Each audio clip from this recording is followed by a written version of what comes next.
Welcome back to another video. Today I'm going to be working on the lifted Mx5 once again.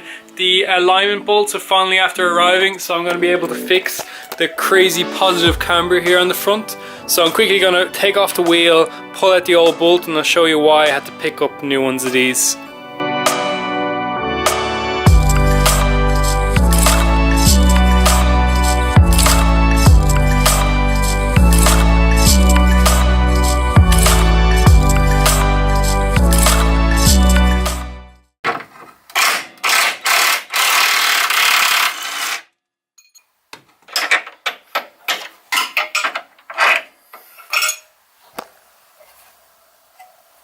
I have the rusty old alignment bolt out here. I'm going to show you why this has to be changed. This is the old alignment bolt here, and the whole idea is that when you turn this nut here at the end, that the two circular discs on either end turn with it.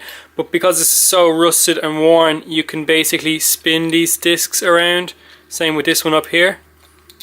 So they both spin, so basically turning that nut does absolutely nothing.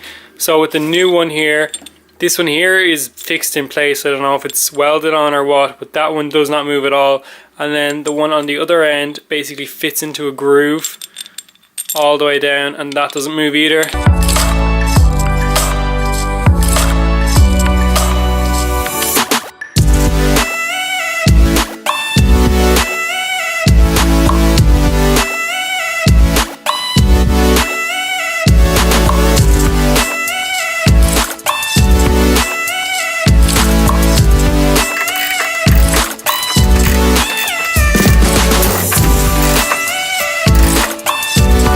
Okay, so I have this alignment bolt in now. It was way easier to adjust now that it actually works. So I have it set to as much negative camber as I can, how it turned all the way to the right, both of the eccentric bolts, I think that's what they're called. So I'm going to do the same to this side now, then I'm going to lower it down and see what the alignment looks like and see if I have to use the toe plates. Okay, so I have both the alignment bolts in. You can see it's looking a lot better now. There's basically like 0 degrees of camber, but it's after messing up the toe on this side. You can see it's kind of turning that way, and this one is kind of turning in or straight. So I'm going to leave it till later today, and then I'm going to come back later today, use the toe plates to adjust the toe after I've messed it up by putting in the new bolts, and I'm going to try sort out these crappy fender cuts, kind of make it a bit more even. Bring it up. It's all kind of rusty in here. That's the main reason I haven't fixed it so far, is I didn't really know what to do with this because it's all bubbling and everything. But I think I'm just going to bring it up a nice even cut all the way up as far as I can to get as much of this kind of rust out. So I'm back day 2. I never came back yesterday to finish this, but I finished it this morning. I got the toe plates out and I fixed the toe on this side and the same on this side. They had to be redone after putting the new alignment bolts in. After putting the new alignment bolts in, it messed up the toe, so I'd done that today. So what I'm going to do next is I'm going to fix some of this terrible cutting that I've done before. I'm just going to even it out, basically make it look a bit better until I put on the fender flares. And then I'm going to just put some spray paint in here where I've been kind of bashing the firewall back a little bit to make the wheels fit, and spray some spray paint up along here as well.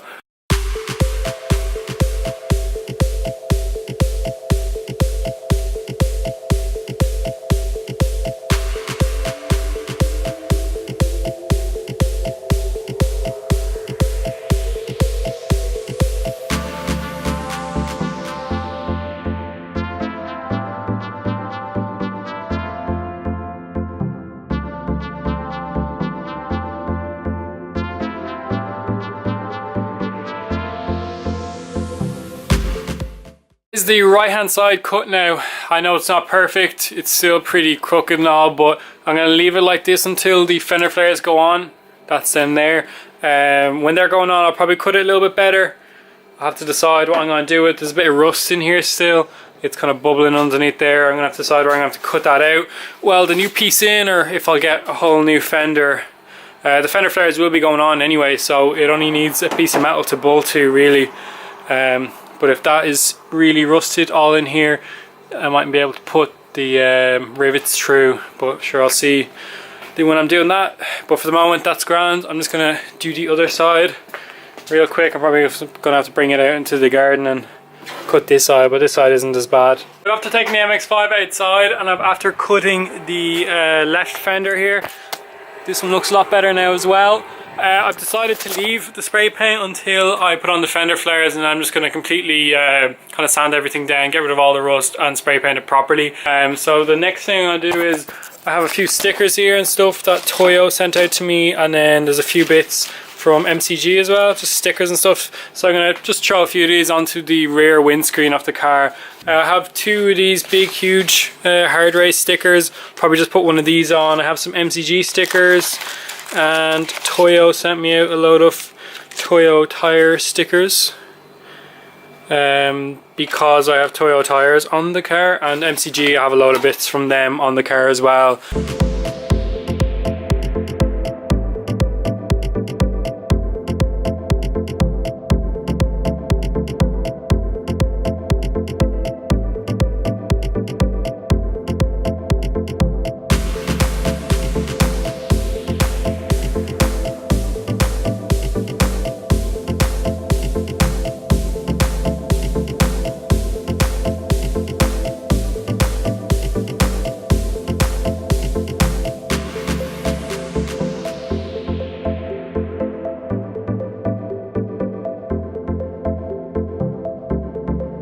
Okay, so that is it for this video. It was only a short video fixing the alignment up the front with new alignment bolts and making the fenders look a tiny bit better. I have the new stickers on as well that I got from kind of sponsors and stuff with the build. They look pretty sweet on the car as well. In the next video, I'm going to be fixing the boot. If you've watched the videos before, you'll see that this usually flaps up and down because there is no lock. The reason I went with these bonnet catches instead of going and buying a new locking mechanism is that it's probably cheaper than going and sorting all the bits and pieces that were needed. I think most of it's gone from in here. The only thing that's left is this part here. The whole part for the key to go in is gone, and whatever this was connected onto as well. So that's why I'm putting these on. They're cheaper and it's a lot easier to open as well, since I will always need a key because I don't have the little pulling up mechanism on the inside for popping the boot. I can leave these unlocked, and all you have to do is push down that part to open them, and you can lock them as well, so it has the best of both. So that's it for this video. If you liked the video, give it a thumbs up. If you didn't, give it a thumbs down, and I will see you in the next video.